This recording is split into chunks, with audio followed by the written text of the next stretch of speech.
A blessed day to all of you and also to those fellow worshipers in other parts of the world joining us through this live stream.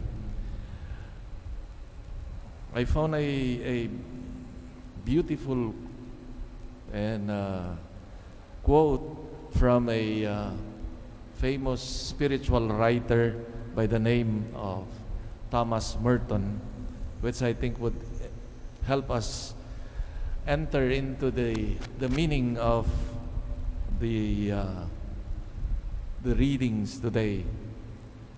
It says, when we love the other, we obtain from God the key to understanding who God is and who we are.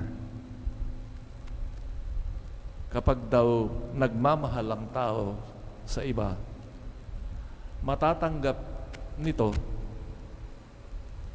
mula sa Diyos ang susi para maintindihan siya bilang ating Diyos at kung sino tayo. The gospel accounts regarding the resurrection of Jesus,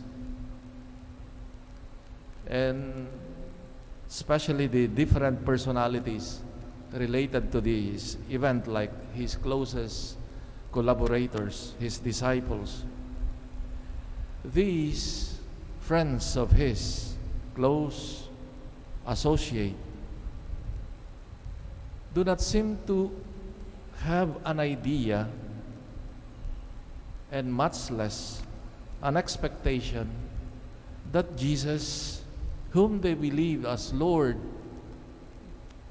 Master, Messiah, would rise from the dead. No one expected him to rise again. In fact, this is one of the arguments against those who rejected and do not believe in the resurrection of Jesus.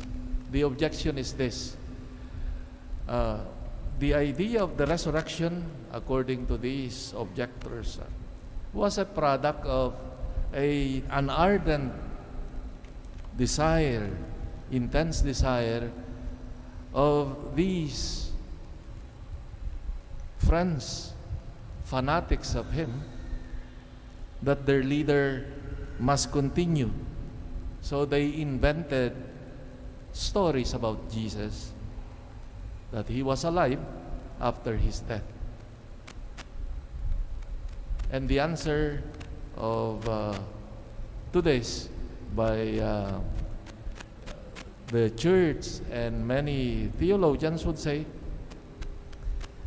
that this conjecture of non-believers of the resurrection of Jesus is, if there was that ardent and passionate desire of Jesus' disciples to perpetuate him, to make him alive, no?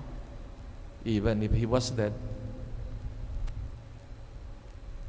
The question is, why then that in the scriptures, especially the Gospels, that Jesus' disciples, persons close to him, did not seem to expect that he would rise again? And we see, for example, the women who visited Jesus' tomb very early in the morning, like Mary Magdalene, were not expecting him to be alive. In fact, in another account of the gospel, they were bringing oils, no, to anoint the body of Jesus that was hurriedly buried the day before, no, in order not to be impure and be able to participate in the celebrations of the Passover. So the conclusion, therefore, here is that the risen Lord is, or it cannot be, a product of the ardent desire and intense longing for Jesus, or the longing of the followers of Jesus to perpetuate Him. And that is, in fact, there are those, all those who met the risen Lord were caught in great surprise, like Mary Magdalene, who thought the Lord as a gardener. The conclusion is, indeed, the Lord is risen, that He is indeed the good news and the root of all other good news that we have. Imagine if everything, for example with Jesus, ended in the tomb. What would be the meaning of our life today? I don't know if there is a meaning of coming to Mass today if He has not risen. I don't know if there is a meaning at all of trying to be faithful and kind.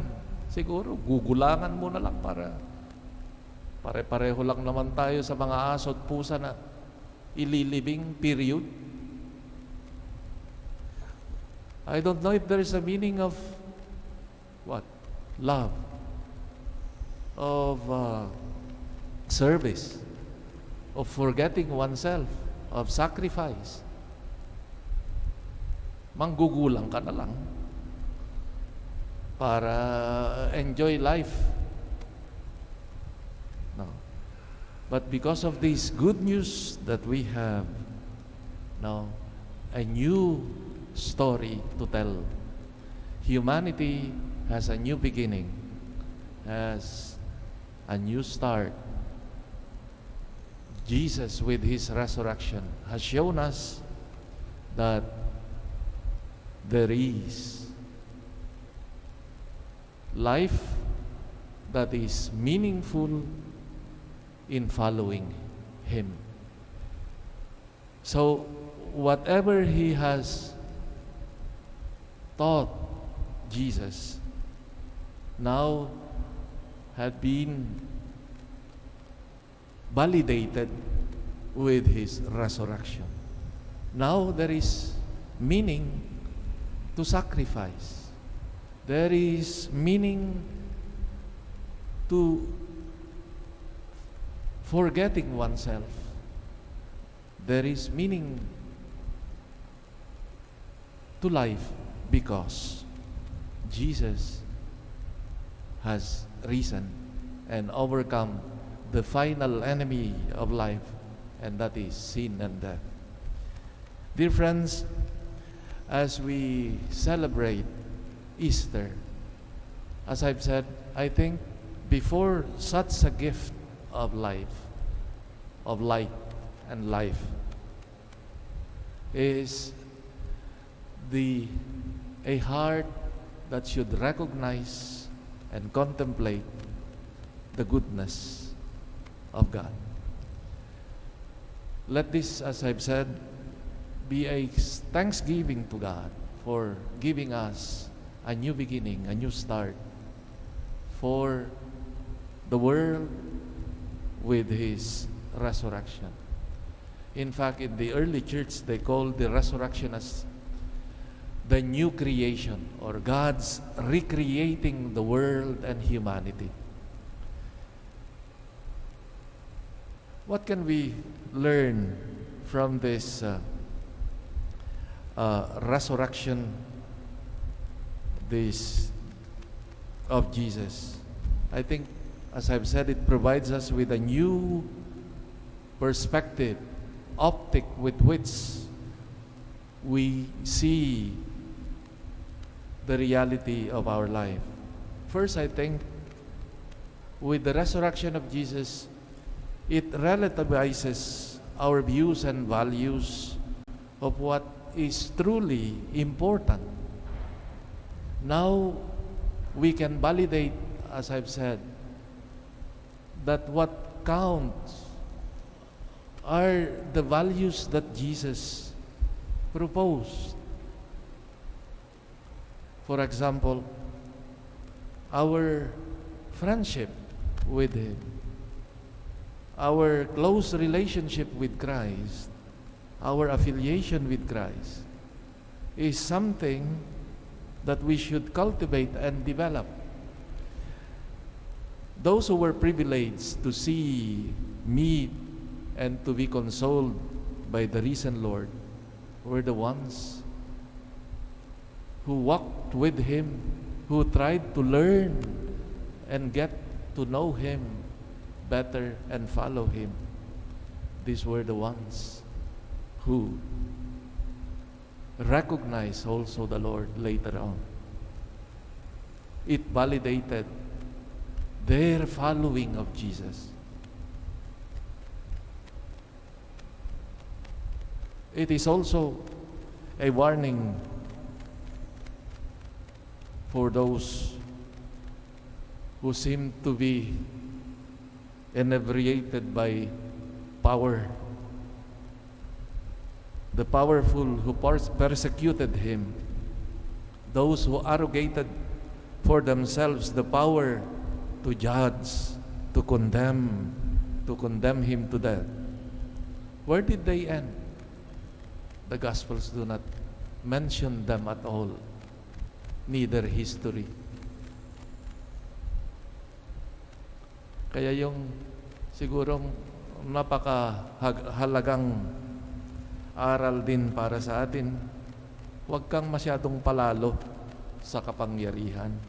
Power is relative. Di natin hawak ang ating buhay, mas lalo na ang ating kaligtasan. And we see also in the experience of the resurrection that love prevails. As I quoted at the beginning of this homily, the quote from Thomas Merton, who said, "When we love the other, we obtain from God the key to understanding who God is and who we are." For Mary Magdalene, it must have been love for the Lord that led her to go to the tomb early in the morning, to continue to serve Him. It is the love that led her to defy conventions of their time and the obstacles to see and to be with the Lord.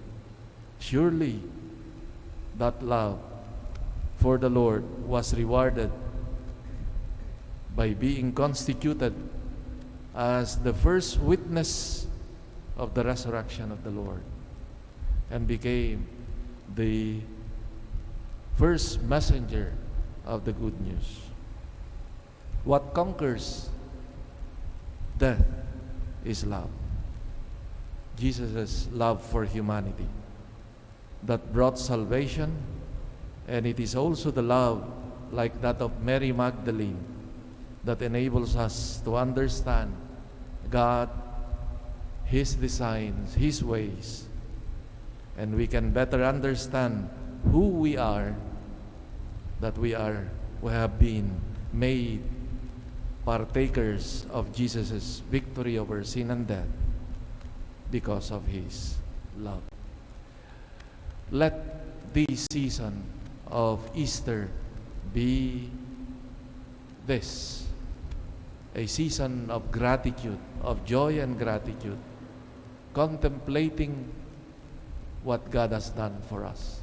After having made so many sacrifices, privation to ourselves during Lenten season, now let it be a time to celebrate, to contemplate God's goodness and love. May the joy,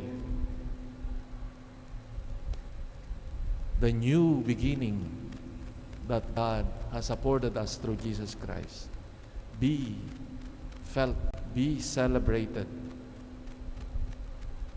in our hearts, in our families, and our communities. Amen.